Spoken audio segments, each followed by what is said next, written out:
السلام علیکم ورحمۃ اللہ وبرکاتہ۔ بسم اللہ الرحمن الرحیم، والصلاة والسلام علی رسولہ الکریم وعلی آلہ وصحبہ اجمعین۔ محترم خواتین و حضرات اور پیارے بچے بچیوں،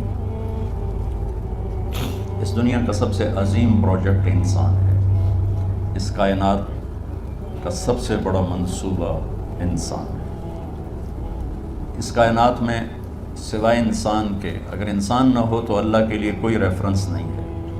اللہ کو اللہ ہے، اللہ کیا ہے، اللہ کیسا ہے، پوری کائنات ہو اور انسان نہ ہو تو اللہ کا تعارف نہیں ہو سکتا۔ اس لیے ایک روایت میں سند کے لحاظ سے تو کمزور ہے، موضوع متن کے لحاظ سے صحیح ہے کہ میں ایک چھپا ہوا خزانہ تھا، کنت کنزا مخفیہ فاردت ان اعرف فخلقت الانسان۔ میں ایک چھپا ہوا خزانہ تھا، میں نے چاہا کہ میرا تعارف ہو تو میں نے انسان کو پیدا کیا۔ پہاڑ ہوں، جنگل ہوں، دریا ہوں، درخت ہوں، جانور ہوں، پرندے ہوں، سمندر ہوں، مچھلیاں ہوں، شیر ہوں، چیتے ہوں، اللہ کی تو پہچان کروانے والا کوئی بھی نہیں ہے، تو اللہ کا پتہ کیسے چلے گا؟ تو اللہ نے انسان کو پیدا کیا اور اس کو اپنا سب سے بڑا ریفرنس بنایا۔ سب سے عظیم شاہکار اللہ نے انسان کو بنایا۔ جب اللہ نے کائنات کے بنانے کا ذکر کیا قرآن میں، پوری کائنات، تو اپنا تعارف اور طرح سے کروایا۔ جب صرف ایک انسان کے پیدا کرنے کا ذکر کیا تو اپنا تعارف ایک عظیم الشان طریقے سے کروایا۔ اللہ اب کائنات کو کیسے بیان کے بعد کس طرح اپنا تعارف کرواتا ہے؟ ان ربکم اللہ، تمہارا رب ہے اللہ۔ کون ہے؟ الذی خلق السماوات والارض فی ستۃ ایام، جس نے 6 دن میں زمین آسمان بنائے۔ ثم استوى علی العرش، پھر عرش پر استوا کیا۔ یغشی اللیل النہار، دن رات کو آگے پیچھے چلایا۔ یطلبہ حثیثا، دن آگے دوڑتا ہے، رات پیچھے دوڑتا ہے۔ الشمس والقمر والنجوم، سورج چاند ستارے، مسخرات بامرہ، سب اللہ کے غلام ہیں۔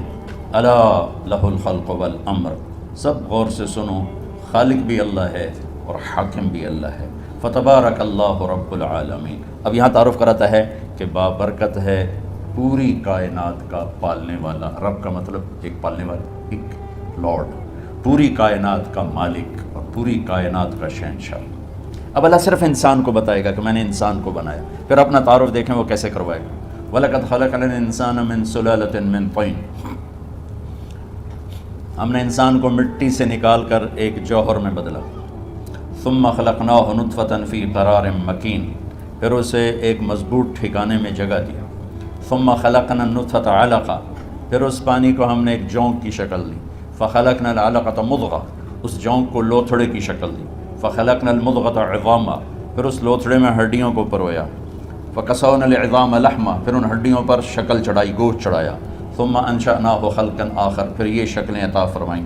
اس کے بعد اللہ کہتا ہے فتبارک اللہ احسن الخالقین، تو اللہ کہتا ہے بابرکت ہے وہ اللہ جو سب سے حسین پیدا کرنے والا ہے اور سب سے حسین خالق۔ رب العالمین اور احسن الخالقین، ان دونوں میں بہت بڑا فرق ہے۔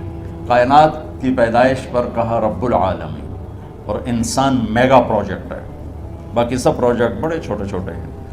یہ پروجیکٹ ہمیشہ رہنے والا ہے، باقی سارے پروجیکٹ اللہ مٹا دے گا۔ فَتِلْكَ بُيُوتُهُمْ خَاوِيَةً بِمَا ظَلَمُوا، اللہ کہتا بھی جاؤ دنیا پھر کے دیکھو تم سے پہلی قوموں کے پروجیکٹ کیسے برباد ہوئے پڑے۔ انسان ایک ایسا میگا پروجیکٹ ہے جو ہمیشہ رہے گا۔ موت اس کے لیے فنا نہیں ہے، شفٹنگ ہے۔ ہم کہتے ہیں انتقال فرما گئے، انتقال فرما گئیں، شفٹ ہو گئے، یہاں سے وہاں چلے گئے۔ تو اس کائنات کے اس عظیم پروجیکٹ کو بنانے کے بعد اللہ اپنا تعارف کرواتا ہے کہ میں سب سے حسین خالق ہوں، مجھ سے زیادہ خوبصورت خالق کوئی نہیں۔ تو اللہ تعالیٰ نے باقی چیزوں کو راہبری فرمانے کے لیے ان کے اندر پیدائش سے پہلے ہی علم ڈال دیا، اور وہ اس کے مطابق زندگی گزارتے ہیں۔ چیونٹی کو لائن بنانا کوئی نہیں سکھاتا، پرندوں کو ہوا میں اڑنا کوئی نہیں سکھاتا، مچھلی کو تیرنا کوئی نہیں سکھاتا، سانپ کو ڈسنا کوئی نہیں سکھاتا، شیر کو دھاڑنا کوئی نہیں سکھاتا، عقاب کو جھپٹنا کوئی نہیں سکھاتا، پیدائشی۔ سیب کے درخت کو آپ دیکھو گے سیب ہی نکلے گا، کبھی آم نہیں نکلے گا، آم کے درخت پر کبھی کریلا نہیں نکلے گا۔ ساری کائنات کا علم اللہ تعالیٰ نے ان کے اندر ڈال دیا۔ پہاڑ کا پتھر نرم نہیں ہوگا، ریت سخت نہیں ہوگی، ہوا بے رنگ رہے گی، پھل پھول رنگدار رہیں گے، کوئل کا نغمہ اپنا ہے، بلبل کا نغمہ اپنا ہے، چنبیلی کی مہک اپنی ہے، گلاب کی خوشبو اپنی ہے۔ یہ سب میرے رب کے بنائے ہوئے رنگ ہیں، اور اس میں رنگ بھرنے والا بھی میرا اللہ ہے، اور ان کو راہبری دینے والا بھی میرا اللہ ہے۔ ہم گلاب کی پتی میں کوئی خوشبو انجیکٹ نہیں کرتے، اللہ اس کے اندر پیدا کرتا ہے۔ چھوٹی سی تتلی ہوتی ہے، اس کے چھوٹے سے پر کیا خوبصورت پرنٹ ہے جو اللہ تعالیٰ ٹھپا لگا کے بھیجتا ہے، کوئی باہر سے اس کو پرنٹ نہیں دیتا، وہ اتنے سے انڈے سے نکلتی ہے اور کیا عالی شان پرنٹ لے کر وہ باہر آتی ہے۔ انسان ایک میگا پروجیکٹ ہونے کے باوجود پیدائشی طور پر جاہل ہوتا ہے۔ واللہ اخرجکم من بطون امہاتکم لا تعلمون شیئا، ہم نے تمہیں دنیا میں جب پیدا کیا تو تم کچھ بھی نہیں جانتے تھے۔ اب کتا جانتا ہے زندگی کیسے گزارنا، اور وہ جیسے بھی گزارتا ہے اس کو سارا اس میں فیڈ ہوتا ہے۔ انسان نہیں جانتا کہ مجھے ایک اچھی زندگی کیسے گزارنا، ایک اچھا انسان، ایک اچھی عورت، ایک اچھا مرد، اچھا بیٹا بیٹی مجھے کیسے بننا ہے۔ اس کے لیے پھر اللہ تعالیٰ نے انبیاء کا سلسلہ جاری فرمایا، 1,24,000 انبیاء، اور سب سے آخر میں اللہ تعالیٰ نے جناب رسول اللہ صلی اللہ تبارک و تعالیٰ علیہ وسلم کو بھیجا۔ آپ کی آمد تو ہوئی 571 عیسوی میں، لیکن آپ کی آمد کا اعلان پیچھے سے ہو رہا تھا، پہلی کتابوں میں اعلان ہو رہا تھا۔ ہر نبی کو کہا جا رہا تھا کہ آخری نبی آئیں گے، آخری نبی آئیں گے۔ آدم علیہ السلام اور حوا کا نکاح اللہ تعالیٰ نے جنت میں پڑھا، تو آدم علیہ السلام سے فرمایا کہ اپنی بیگم کا مہر ادا کرو، تو انہوں نے پوچھا کیا مہر ہے، تو جنت تو سونے چاندی سے بھری پڑی تھی۔ اللہ تعالیٰ نے کہا تیری نسل میں میرا آخری نبی آئے گا، اس پہ ایک دفعہ درود پڑھ دو، یہ مہر ہے۔ اتنا پہلے سے اعلان شروع ہوئے کہ ایک ہستی آ رہی ہے۔ شاید پچھلی کتابوں کی روایت آپ کو نقل کر کے چند جملے نقل کر کے بتاتا ہوں کہ آپ نے حضرت شایہ پہ وحی اتاری تو شایہ علیہ السلام بولے یا سماء اسمعی و یا ارض انصتی، اے آسمان سن، اے زمین کان لگا، ان اللہ یرید ان یدبر امرا و یقضی شأنا هو منفذہ، اللہ ایک عظیم الشان منصوبہ ظاہر کرنے والا ہے۔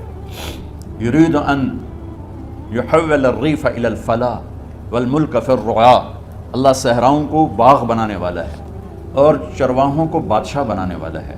وَيُرِيدُ أَن يَبْعَثَ أُمِّيًّا مِّنَ الْأُمِّيِّينَ، اور ایک نہ لکھنے پڑھنے والی قوم میں اپنا نبی بھیجنا چاہتا ہے۔ وہ نبی کیسا ہوگا؟ ہمارے نبی کی صفات کو ہم گن نہیں سکتے، ساری دنیا کے علامہ اکٹھے ہو جائیں ایک ذرہ بھی اس میں سے نہیں کم کر سکتے، اتنی لامحدود ہیں۔ اس میں سے اللہ نے ایک صفت کو اجالا کر کے بتایا کہ ایک نبی آئے گا، آج سے ہزاروں سال پہلے کا اعلان سنا رہا ہوں، ایک نبی آئے گا، وہ کیسا نبی ہوگا؟ لا یقول الخنا، وہ آخری ہوگا، وہ سب سے بڑا رسول ہوگا، وہ قرآن والا ہوگا۔ کتنے تعارف ہیں، کتنے ریفرنسز ہیں، لیکن میرے اللہ نے کہا وہ ایسا نبی ہوگا کہ اس کی زبان سے کبھی ایسا بول نہیں نکلے گا جو کسی کو دکھ پہنچائے۔